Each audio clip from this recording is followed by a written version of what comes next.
My stepfather left me his entire fortune in his will, so my mother tried to have me declared mentally insane. Theodore wasn't my real father, but he was the only one who ever acted like it. He married my mother when I was 8, after my biological dad disappeared into a bottle and never came back out. While other step-parents complained about inheriting baggage, Theodore taught me chess, helped with homework, and actually listened when I talked about everything from playground drama to college dreams to my fears about growing up. My mother, Diana, tolerated our relationship because Theodore's money bought her designer handbags and country club memberships. She'd roll her eyes when he'd take me fishing on weekends or spend hours explaining why college mattered. "You're spoiling her," she'd say, examining her perfectly manicured nails while Theodore helped me with algebra. "She needs to learn her place in this world. Her place is wherever she chooses to make it," Theodore would respond quietly, never raising his voice but making his point crystal clear. Diana would storm off to her bedroom, slamming the door like a teenager who didn't get her way. Theodore would just smile and return to helping me understand equations as if nothing had happened. He had this way of making me feel like the most important person in the room, even when Diana was throwing her tantrums. Theodore owned 3 successful restaurants and had invested wisely for decades. The man understood money in ways that impressed even Diana's gold-digging instincts. He'd started with one small diner downtown and built it into a local empire through sheer determination and business sense. When he was diagnosed with pancreatic cancer at 67, I took family leave from my teaching job to care for him. Diana hired a nurse but rarely visited, claiming hospitals made her anxious,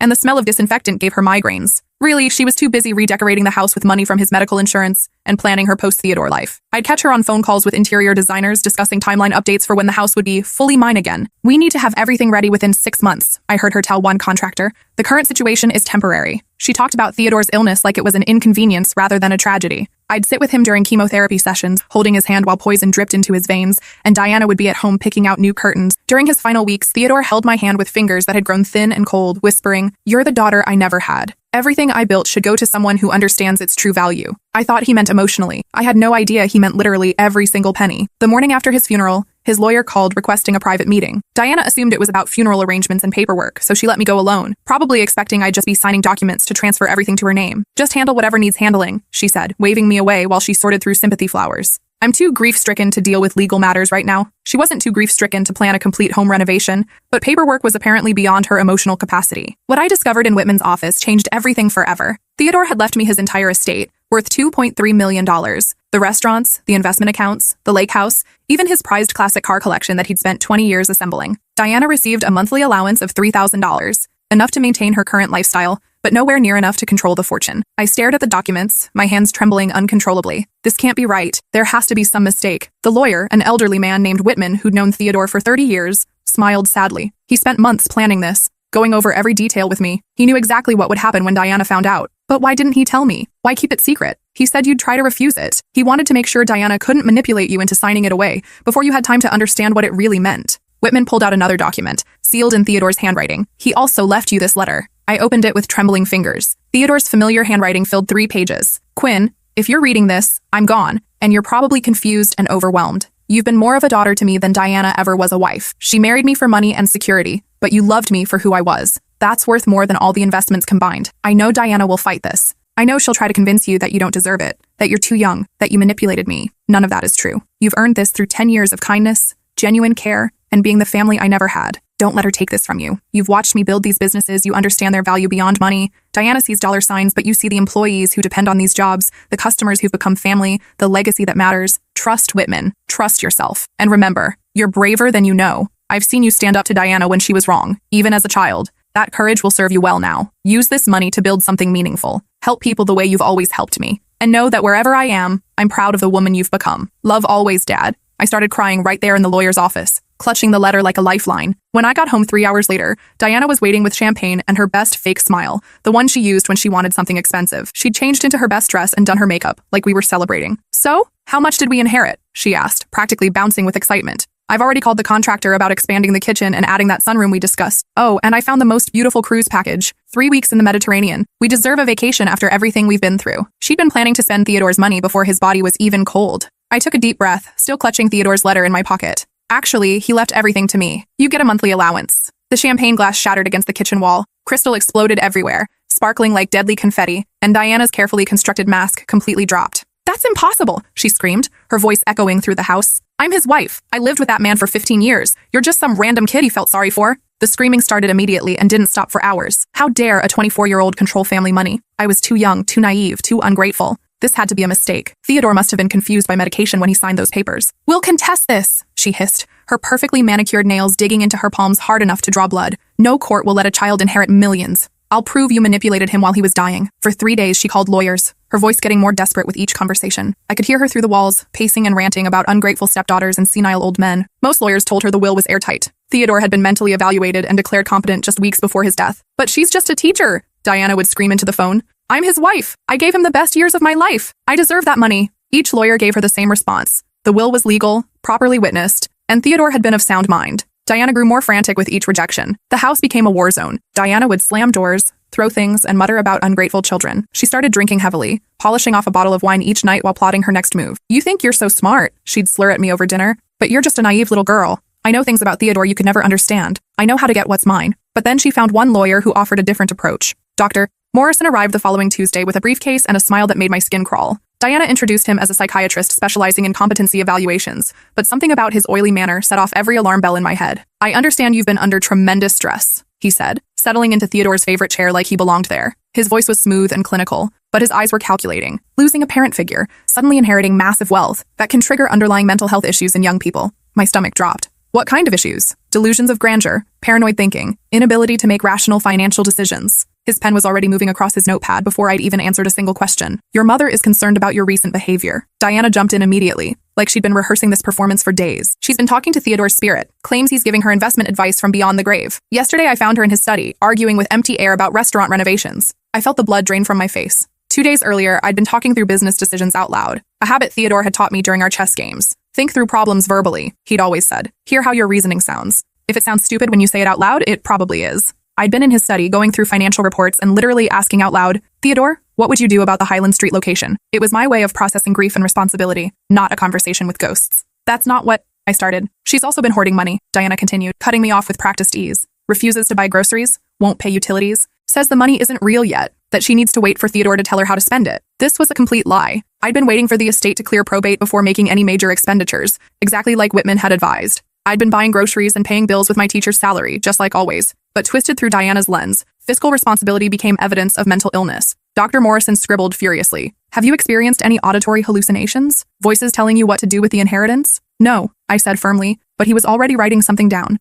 He made another note. "Your mother mentioned you've been staying awake all night, pacing and muttering about business decisions you're not qualified to make." I'd been researching restaurant management and reading Theodore's business journals, trying to understand what I'd inherited. The businesses were more complex than I'd realized. Multiple locations, dozens of employees, intricate supplier relationships, health department regulations, liquor licenses. I felt the weight of responsibility and wanted to be prepared, but explaining that would sound like more evidence of obsession. "Have you made any major financial decisions since inheriting?" Dr. Morrison asked. "No, I'm waiting for the probate process to..." "Interesting. And this reluctance to engage with your inheritance, would you say that stems from feelings of unworthiness? Perhaps guilt about receiving money you don't deserve?" Every question was a trap. If I spent money, I was reckless with the inheritance. If I didn't, I was delusional about it being real. If I researched the businesses, I was obsessed and unstable. If I didn't, I was irresponsible and unfit to manage them. The evaluation continued for 2 hours. Every normal response to grief and sudden responsibility was twisted into symptoms of mental breakdown. When I mentioned feeling overwhelmed by the responsibility, that became anxiety disorder. When I said I missed Theodore and sometimes cried when going through his things, that became an unhealthy attachment to the deceased. When I admitted I sometimes had trouble sleeping because I kept thinking about all the employees who depended on the restaurants,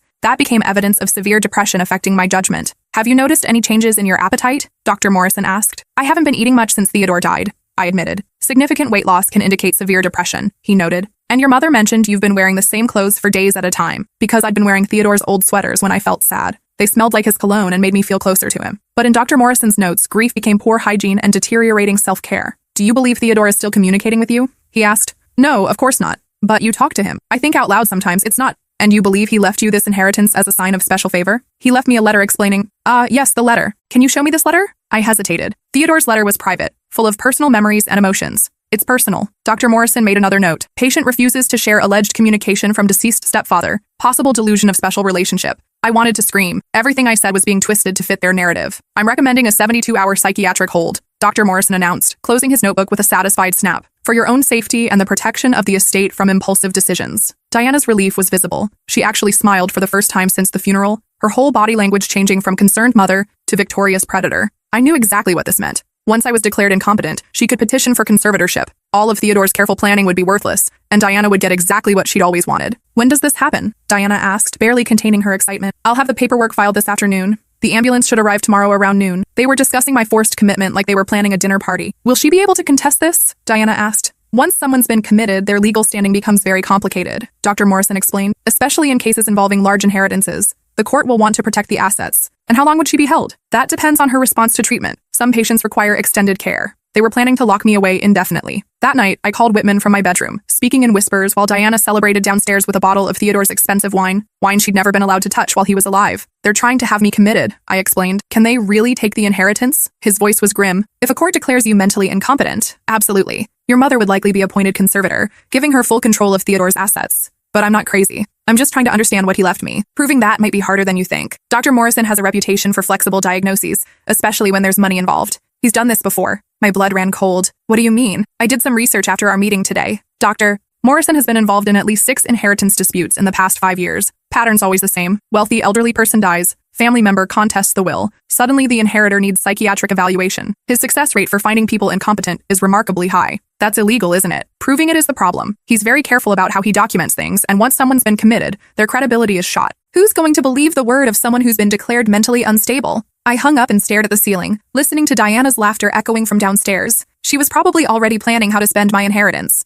Theodore had protected me from her greed, but he hadn't anticipated how far she'd go to get what she wanted. I barely slept that night, my mind racing through possibilities. By dawn, I'd made a decision. If Diana wanted to play dirty, I'd have to fight back just as hard. The next morning, Diana was unusually cheerful, humming while she made coffee and actually cooking breakfast for the first time since Theodore's diagnosis. She was practically glowing with anticipation. The hospital will pick you up at noon, she said casually, like she was talking about a spa appointment. Pack some comfortable clothes. You'll be there for at least 3 days, possibly longer depending on what the doctors find. She'd already arranged everything. The ambulance, the psychiatric facility, probably even my room assignment. She had this planned down to the minute. Diana, I said carefully, are you sure this is the right thing to do? She turned to face me, and for a moment her mask slipped completely. You stole 15 years of my life, Quinn. I married Theodore thinking I'd be set for life, and then you came along with your sad little story and your big brown eyes. He spent more on your college tuition than he ever spent on me. That's not true, isn't it? When was the last time he bought me jewelry? When was the last time we went on a real vacation? Everything was always about you. Quinn's grades, Quinn's school play, Quinn's college plans. I was supposed to be his wife, but I felt like the hired help. Theodore loved you. She laughed bitterly. Theodore tolerated me,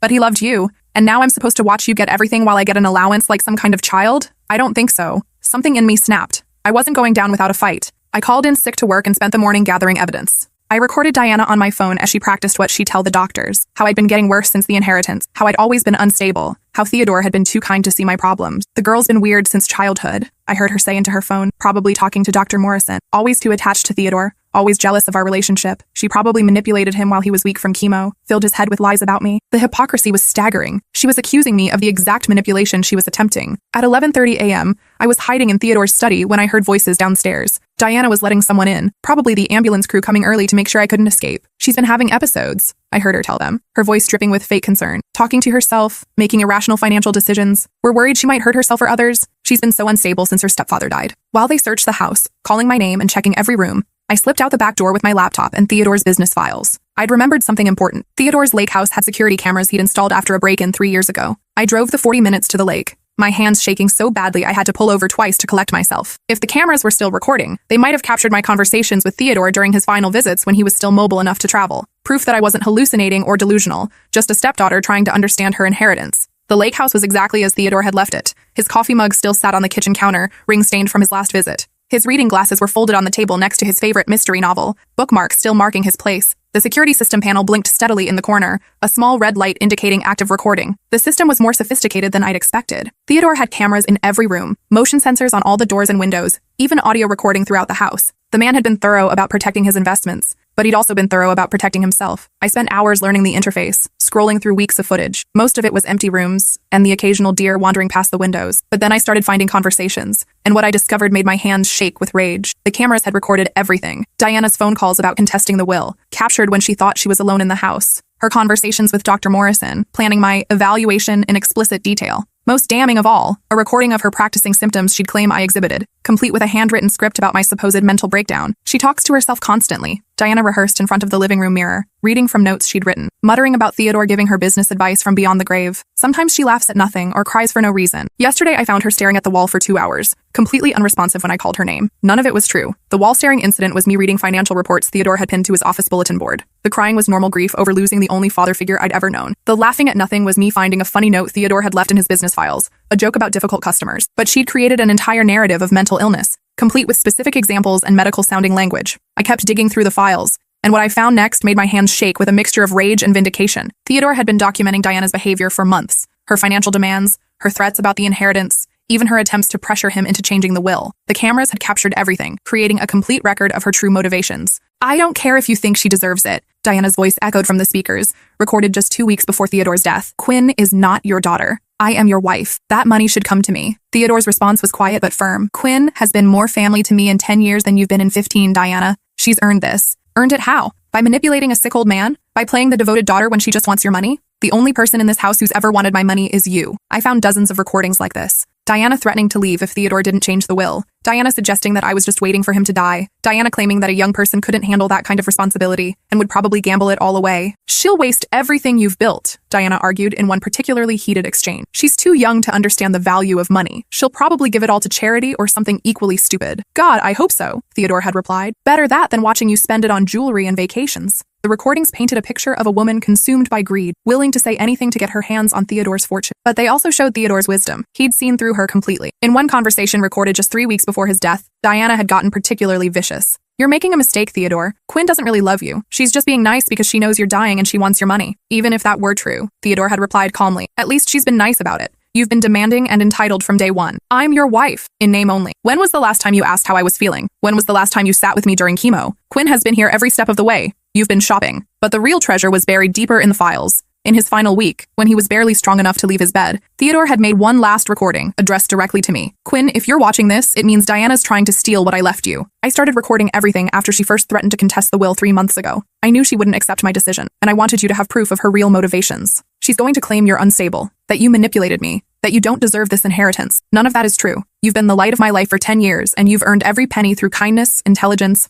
and genuine love. Use these files. Protect yourself. Fight for what's yours. And remember, you're stronger than she'll ever be. You're the daughter I chose, not the one who chose me from my bank account. I know this is overwhelming, but you're not alone. Whitman will help you, and you have more friends than you realize. Don't let Diana's greed destroy what we built together. I love you, kiddo. Always have. Always will." I broke down crying right there in his empty house, surrounded by evidence of his love and foresight. I copied everything to multiple flash drives, my heart pounding with each file transfer. This was enough to destroy Diana's case completely and possibly send her to prison. I called Whitman immediately. "I have evidence," I said, my voice shaking. "Can you meet me at the lake house?" An hour later, we sat in Theodore's living room reviewing the footage on his big screen TV. Whitman's expression grew darker with each recording. "This is conspiracy to commit fraud," he said finally. "Possibly criminal conspiracy. We need to take this to the police immediately." "What about the psychiatric hold? Am I safe? With this evidence?" "No judge would sign off on it. Dr. Morrison's evaluation was based entirely on Diana's false statements. Once we show them these recordings, his credibility is shot." We spent the rest of the afternoon organizing the evidence. Audio files, video recordings, timestamps showing the progression of Diana's lies. By evening, we had a complete dossier of her scheme. "There's something else," Whitman said, as we prepared to leave. "I did more research on Dr. Morrison. He's done this at least 12 times in the past 7 years,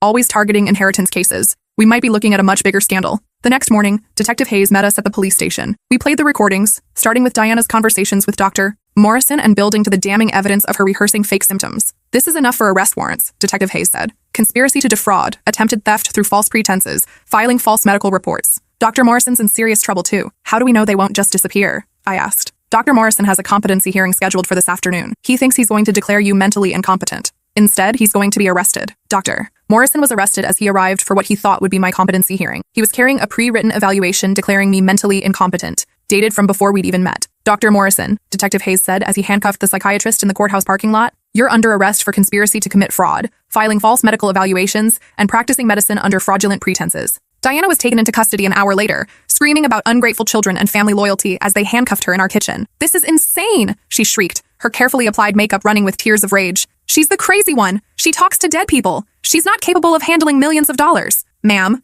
we have 47 minutes of recordings showing you fabricating evidence," Detective Hayes said calmly. "You have the right to remain silent. I suggest you use it." The charges were extensive: conspiracy to defraud, attempted theft, falsifying medical records, filing false psychiatric evaluations, and perjury. Dr. Morrison faced additional charges for practicing medicine fraudulently and running what investigators would later call a competency evaluation mill. As they led Diana away, she looked back at me with pure hatred. "This isn't over," she hissed. "That money should be mine. I'll find a way to prove you're unstable." "The only unstable person here is you," I replied, surprised by how calm I sounded. The investigation that followed revealed the scope of Dr. Morrison's scheme. Police found files on dozens of similar cases: wealthy elderly people dying, family members contesting wills, convenient psychiatric evaluations declaring inheritors incompetent. His success rate was over 80%, which should have been a red flag years earlier. The psychiatric facility where I was supposed to be held was also investigated. They specialized in long-term care for patients with complex inheritance-related psychological issues, a fancy way of saying they kept people locked up while families fought over money. During Diana's bail hearing, the prosecutor played the security footage for a packed courtroom.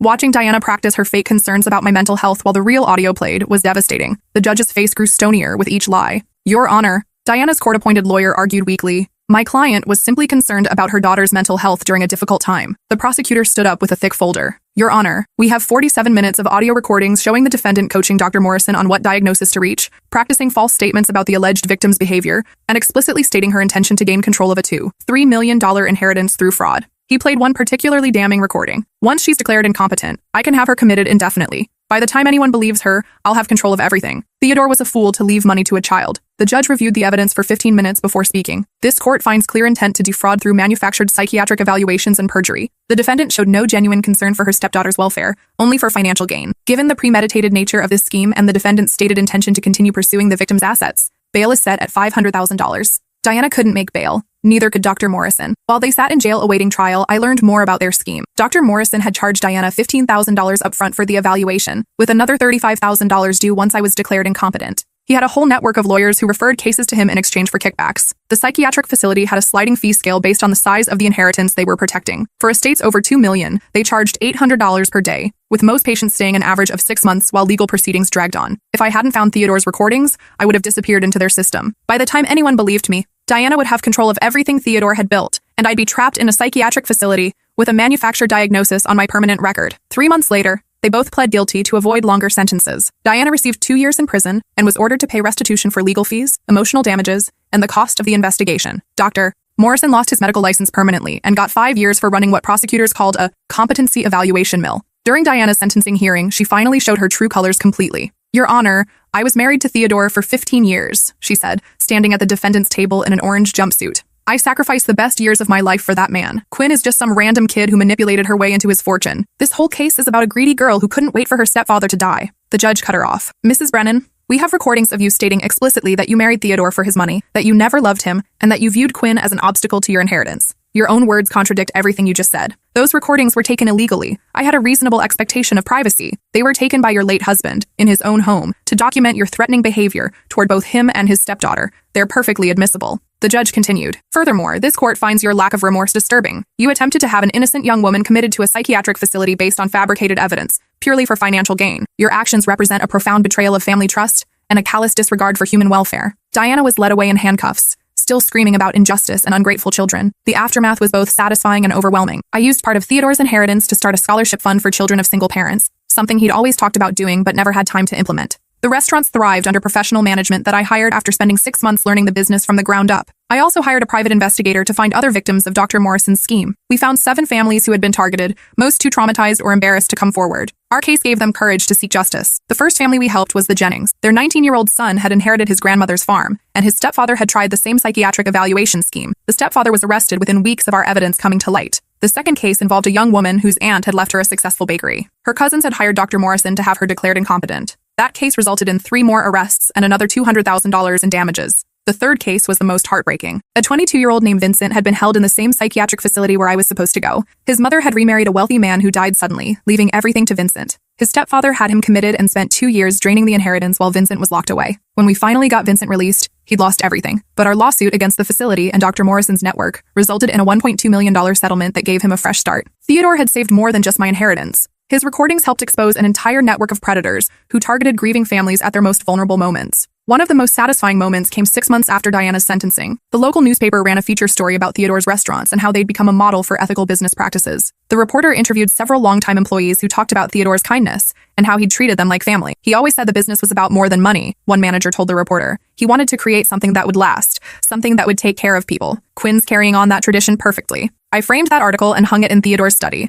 right next to his picture. The restaurant business turned out to be more rewarding than I'd ever imagined. I kept all of Theodore's employees and gave them raises across the board. We implemented profit sharing, improved healthcare benefits, and started a college tuition assistance program. Within a year, we'd opened 2 new locations and were being featured in restaurant industry magazines as an example of how to treat employees ethically while maintaining profitability. I finished my master's degree in business administration, taking night classes while running the restaurants during the day. My thesis was on ethical business practices in family-owned enterprises, and Theodore's approach to employee relations became a case study that other business schools started using. The scholarship fund grew beyond anything I'd imagined. We partnered with local high schools to identify students who needed help, focusing on kids from single-parent homes or those aging out of foster care. 23 students received full college funding in our first year, and the program has grown every year since. Last week, Diana sent a letter from prison asking for money for her commissary account. She's apparently had a change of heart and wants to rebuild our relationship when she gets out. The letter was full of apologies and promises to be a better mother. She claimed she'd been consumed by grief and made poor decisions, but she'd found God in prison and realized her mistakes. She wanted a fresh start, a chance to be the mother I'd always deserved.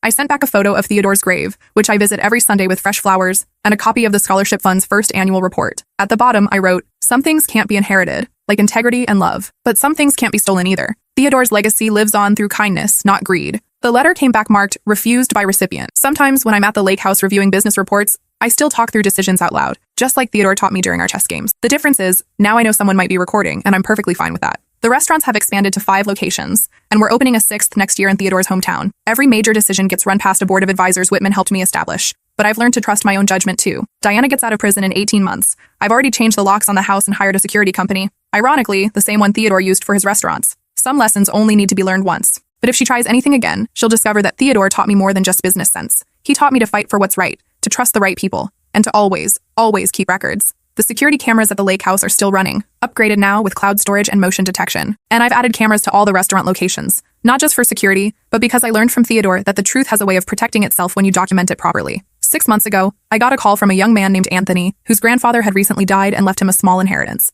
His stepmother was trying to have him declared incompetent, and she'd hired a psychiatrist who reminded him of Dr. Morrison. I gave him Whitman's number and shared our story. Last month, his stepmother was arrested for attempted fraud. The psychiatrist she'd hired turned out to be one of Dr. Morrison's former associates using the same playbook. We've created a resource network for inheritance fraud victims, working with lawyers and investigators across 3 states. Theodore's case became the foundation for new legislation, requiring multiple evaluations before someone can be declared incompetent in inheritance disputes. Every time I help someone else fight back against family greed, I can almost hear Theodore saying, "That's my girl." The inheritance was never really about the money. It was about love, trust, and the belief that kindness should be rewarded instead of exploited. Diana never understood that. She saw dollar signs where Theodore saw family. That's why she's in prison, and I'm carrying on his life's work. That's why she lost everything, and I gained a father's love that will last forever. The business continues to grow, but more importantly, it continues to matter. We employ over 200 people now, all earning living wages with benefits that most restaurant workers never see. 3 of our former employees have used our tuition assistance program to earn business degrees and now manage their own locations. Theodore would be proud.